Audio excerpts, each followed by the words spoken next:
जय हिंद दोस्तों। तो आज के একটা বড় একদম অনেক বড় জাতের একটা শুয়োরকে নিয়ে কথা বলবো, যেটা আমাদের কলকাতা মানে আমাদের প্রিয় একটা স্টেট ওয়েস্ট বেঙ্গলের, ঠিক আছে, যার নাম হলো ফিট বিশ্বজিৎ। ঠিক আছে, তো আগে ভিডিওটা দেখো তারপর। কে বাড়া দেশের জন্য করে? জন খেটে খাস, চাকরগিরি করি, সেটা স্বীকার করবি বাড়া, ঠিক আছে? আর এইটা ক্ষমতা রাখবি। তুমি এমন কোনো বাল হয়ে পারোনি বোকাচোদা কোথাকা। তোমাকে মাইনা দেওয়া হয় বলেই তুমি ডিউটি করো। তোমার বোকাচোদা 2 মাস মাইনা না দিয়ে তোমার গাড়ি ঢুকে যাবে সব তোমার ডিউটি, বোকাচোদা কোথাকার বাল, ঠিক আছে?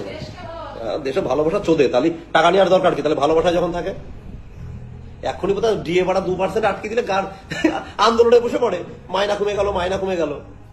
তো ভিডিওটা আশা করি দেখে নিয়েছো, ঠিক আছে। তো ফার্স্ট কোয়েশ্চেন, রানিং কারা করে? ঠিক আছে, রানিং তারাই করে যারা তোর মতো বলদ হতে চায় না, ঠিক আছে। 2 নম্বর কোয়েশ্চেন হচ্ছে 1 মাসের বেতন বন্ধ করে দেওয়ার জন্য। ভাই বেতন কেন বন্ধ করবে? আমরা কি মাগনা টাকা নিচ্ছি?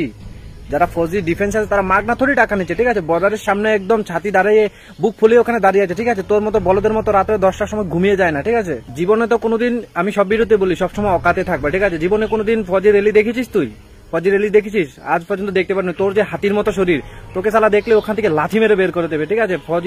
ফৌজিকে সম্মান দিতে শিখ, ঠিক আছে। তোর ফৌজি যদি ওখান থেকে উঠে যায় না, তোর বাবা কেন, তোর বাবার বাবা গেলেও আছে না, কেউ কিছু করতে পারবে না, ঠিক আছে না। ফৌজিকে সম্মান দিয়ে কথা বলো, ঠিক আছে। ফৌজি হলো এই দুনিয়ার সব থেকে মানে দেশের ভগবান ফৌজি, ঠিক আছে। ফৌজি যদি না থাকে দেশ নাই, ঠিক আছে।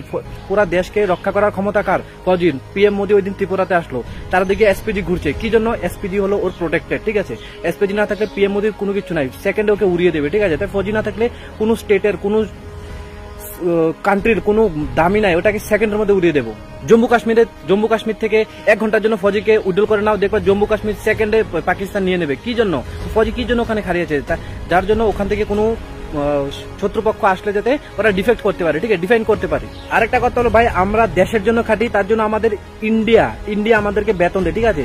তুই যে একটা কি কন্টেন্ট মনিটাইজেশন পাইলি, ওইটা থেকে কিছু পয়সা কামাস, ওটা কে দে? ফেসবুক ইন্ডিয়ার না ভাই। ফেসবুক একদিন বন্ধ করে দিলে নেপালের মতো ফাঁসি লেগে মরে যাবি, ঠিক আছে, সাথে বউটাকে নিয়ে যাস, ঠিক আছে। আমাদের যেটা যে আমাদের কখনো বন্ধ হবে না, কারণ আমরা ইন্ডিয়ার জন্য খাটি, ইন্ডিয়া আমাদের পয়সা দেয়, ঠিক আছে। আর তোকে ইন্ডিয়া তোরই পয়সা দেয়, ফেসবুক তোর ইন্ডিয়ার না, ঠিক আছে না। ফেসবুক যদি নেপালের মতো বন্ধ করে দেয়, তুই তো শালা বাইকের টায়ারের সাথে একদম ফাঁসি লেগে ওখানেই মরে যাবি, ঠিক আছে। তাই ঠিক হয়ে যাও ভাই, ঠিক আছে। আমারও বয়স বেশি না, তোমার থেকে আমি অনেক ছোট, ঠিক আছে। তার জন্য অনেক অনেক খারাপ কথা বলছো তুমি, ঠিক আছে। তো ঠিক হয়ে যাবে, এসব মন্তব্য করো না, ঠিক আছে না। মনে করো কি একটু হালকা একটু বডি ফডি বানায় নিচ্ছে, শুয়োরের মতো পোল্ট্রি মুরগার ডিম খাইয়া, ঠিক আছে না। আর একটা বাইক আছে, ফেসবুকে আচ্ছা মোটামুটি ভালো একটা ফলোয়ার্স আছে, তার জন্য মানে দিমাগ ঘুরাই ফেলো না, ঠিক আছে না। যতটুকু আসো ভাই ভালো, ঠিক আছে, ভালো ইনকাম করো, ভালো ফেসবুক আছে, ভালো রেপুটেড আছে, এটাকে নষ্ট করো না, ঠিক আছে। নষ্ট করো না, কি নষ্ট করে রাখো, এরকমই মানুষ কোনো